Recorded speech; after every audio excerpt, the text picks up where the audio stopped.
Good morning students. आज के इस वीडियो लेक्चर में अपन पढ़ेंगे पूर्ण प्रतियोगिता की नेक्स्ट पार्ट, दीर्घकाल में पूर्ण प्रतियोगिता फर्म का संतुलन। इससे पीछे पूर्ण प्रतियोगिता के 3 वीडियो आए हैं, जिसमें मैंने पहले वीडियो में पूर्ण प्रतियोगिता की विशेषताओं के बारे में उल्लेख किया है।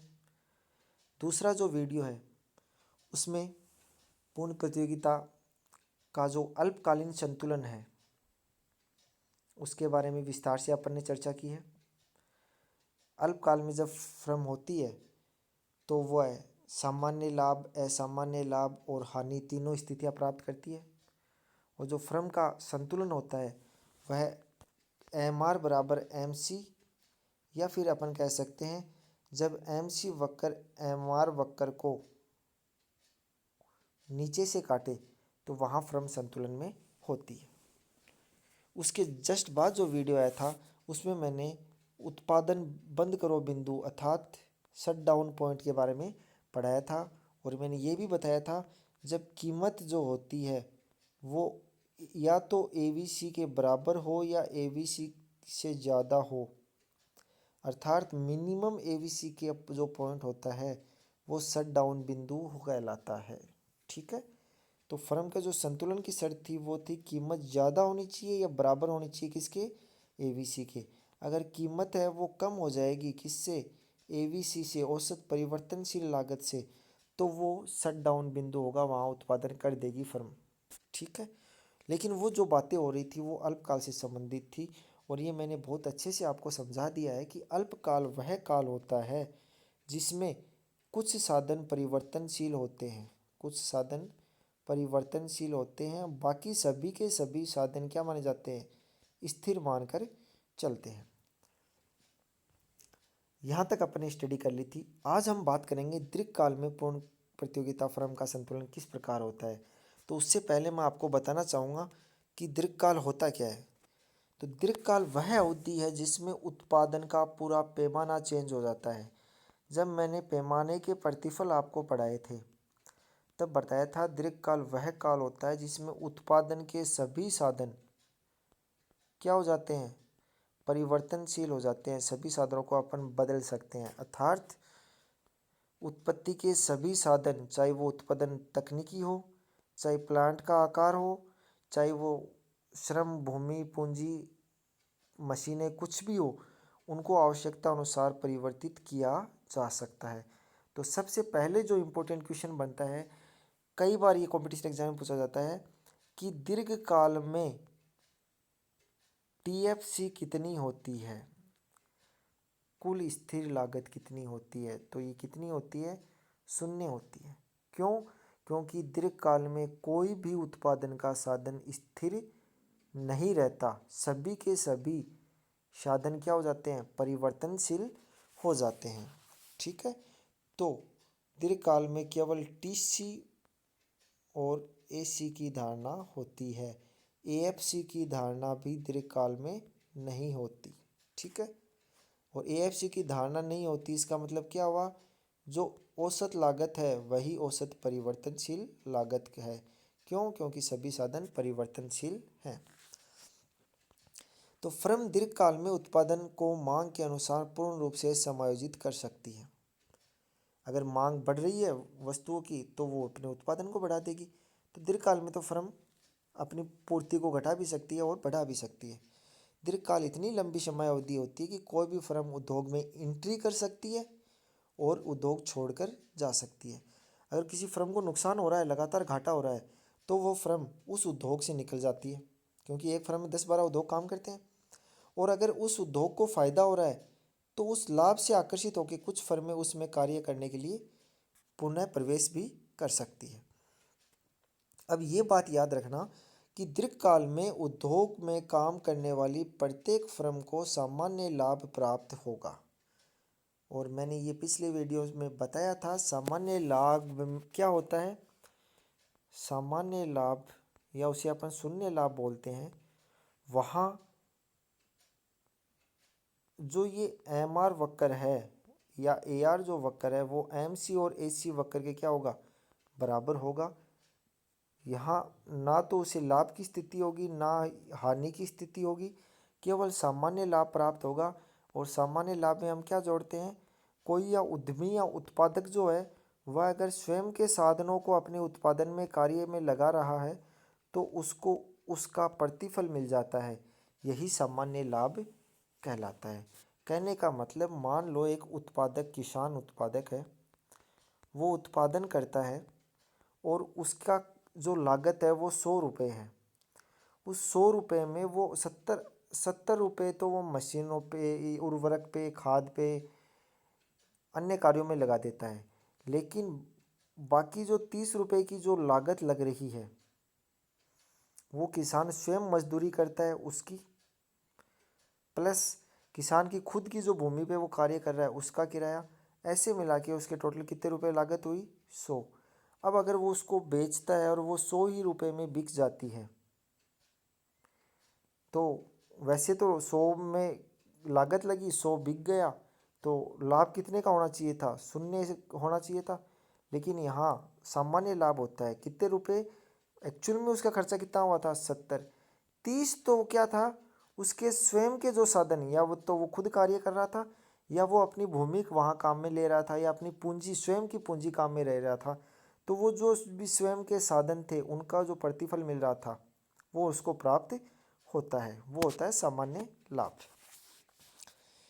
अतः दीर्घकाल में उद्योग में काम कर रही प्रत्येक फर्म को नॉर्मल प्रॉफिट प्राप्त होता है। दीर्घकाल में यदि फर्म में लाभ अर्जित करती है, असामान्य लाभ अर्जित होने लग गया मान लो फर्मों को, तो क्या होगा, ये मान लो एक उद्योग है, इसमें 15 फर्में काम कर रही है और इस उद्योग को फ़ायदा होने लग गया, इसमें असामान्य लाभ होने लग गया, तो नई फर्में आ जाएगी, ठीक है। और नई फर्में आ जाएगी तो कीमतें गिर जाएगी, क्योंकि जैसे ही नई फर्में आएगी, उस उद्योग में नई फर्में आएगी तो वो उत्पादन करेगी, तो उत्पादन करेगी तो उत्पादन मात्रा बढ़ जाएगी।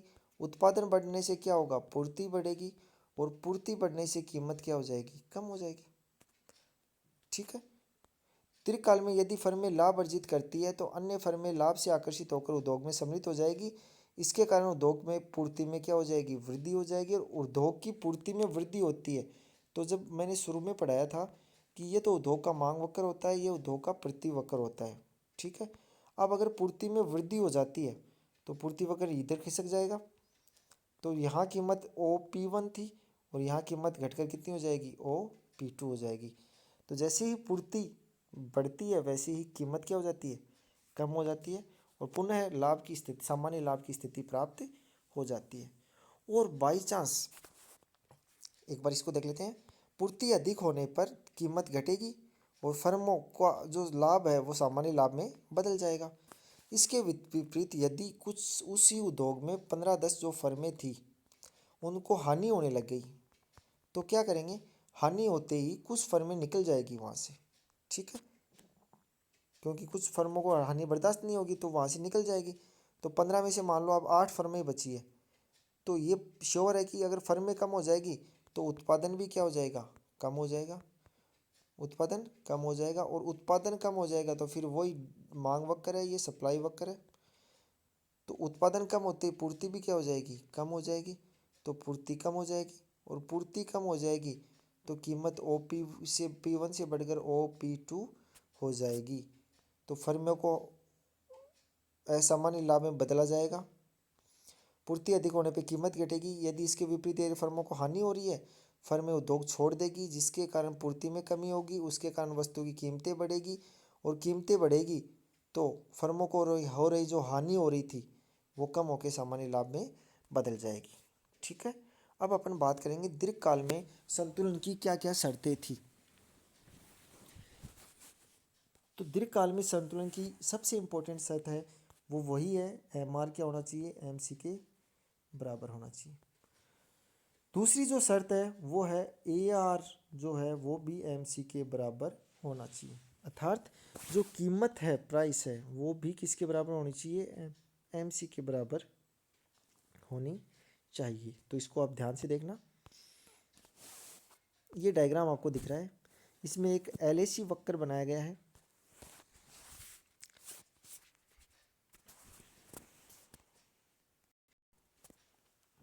LAC जो वक्र है वो देखना आप, ये वाला, ये क्या है, दीर्घकालीन औसत लागत वक्र, अल्पकालीन नहीं है, दीर्घकालीन है।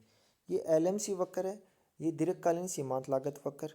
ये SAC वक्र आपको दिख रहा होगा, ये है अल्पकालीन शॉर्ट टर्म एवरेज कॉस्ट औसत लागत वक्र। और ये SMC वक्र, ये क्या है, अल्पकालीन सीमांत लागत वक्र। ठीक है, ये लागत वक्र दर्शा रहे हैं अल्पकालीन और दीर्घकालीन लागतों को।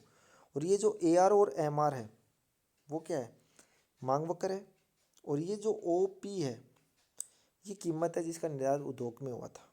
ठीक है, तो इस E बिंदु पे जहाँ संतुलन में है वहाँ क्या दिख रहा है आपको कि वहाँ AR जो है वो तो MR के पहले से बराबर था, वो कीमतों के भी बराबर था।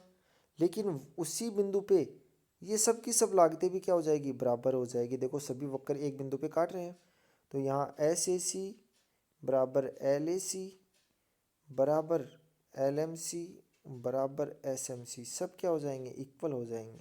ठीक है, तो MR बराबर AR बराबर LAC बराबर LMC इक्वल टू LAC बराबर SMC, ये सब के सब क्या हो जाएंगे, इक्वल हो जाएंगे। अर्थात इसको क्या प्राप्त होगा, केवल सामान्य लाभ प्राप्त होगा। ठीक है, संतुलन बिंदु E पर है, यहाँ प्रति इकाई कीमत OP है ये वाली, या फिर अपन कह सकते हैं EQ है। कुल जो उत्पादन है वो OQ है यहाँ से यहाँ तक। औसत लागत जो है, ठीक है, वो AC, वो किसके बराबर है, औसत आय के बराबर है, क्योंकि EQ ही औसत लागत है और EQ ही औसत आय है। तो फर्में केवल कैसा प्राप्त कर रही है, सामान्य लाभ प्राप्त कर रही है। इतनी ही तो उसकी आय हो रही है, इतनी ही उसकी लागत लग रही है। यदि वस्तु की कीमत OP से अधिक हो जाएगी तो फर्में क्या करेंगी, हाँ मान लो कीमत यहाँ बढ़ के यहाँ चली जाए, तो जैसे ही यहाँ जाएगी तो यहाँ काटेगा ये वक्र LMC को, तो उत्पादन बढ़ जाएगा।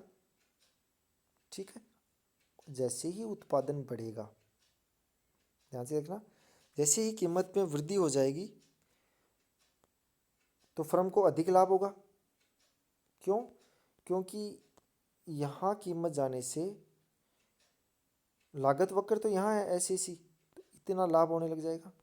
इस लाभ से आकर्षित होकर नई फर्में आएगी, अन्य फर्में उद्योग में आकर उस लाभ को क्या कर देगी, कम कर देगी। क्योंकि जैसे ही नई फर्में आएगी तो श्योर है कि पूर्ति वक्र खिसकेगा, क्योंकि पूर्ति बढ़ेगी और पूर्ति वक्र हमेशा दाईं तरफ खिसकेगा और कीमतों को क्या कर देगा, कम कर देगा।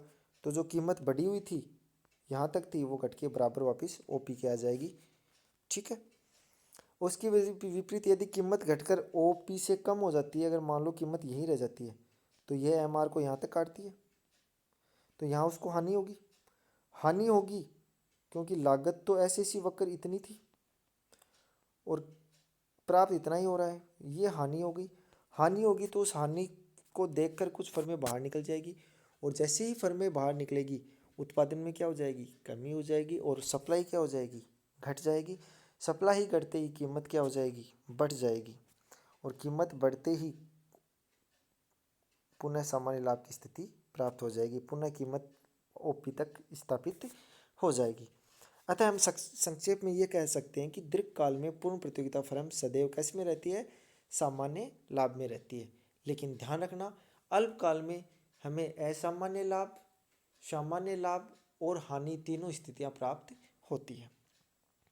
दूसरे शब्दों में हम कह सकते हैं कि दीर्घकालीन संतुलन औसत लागत वक्र के न्यूनतम बिंदु पर होगा। दीर्घकालीन संतुलन लागत कहाँ पे होगा, ये LAC जो है इसके एकदम मिनिमम पॉइंट पे होगा। अर्थात दीर्घकालीन में फर्म अनुकूलतम प्लांट के आकार पर कार्य करेगी। तो ये था पूर्ण प्रतियोगिता फर्म में दीर्घकालीन संतुलन। नेक्स्ट वीडियो में हम पढ़ेंगे पूर्ण प्रतियोगिता जो फर्म है उसके अंदर पूर्ति वक्र कैसा होता है, और पूर्ति वक्र पढ़ने के बाद हम पढ़ेंगे अन्य बाजार के बारे में। Thank you.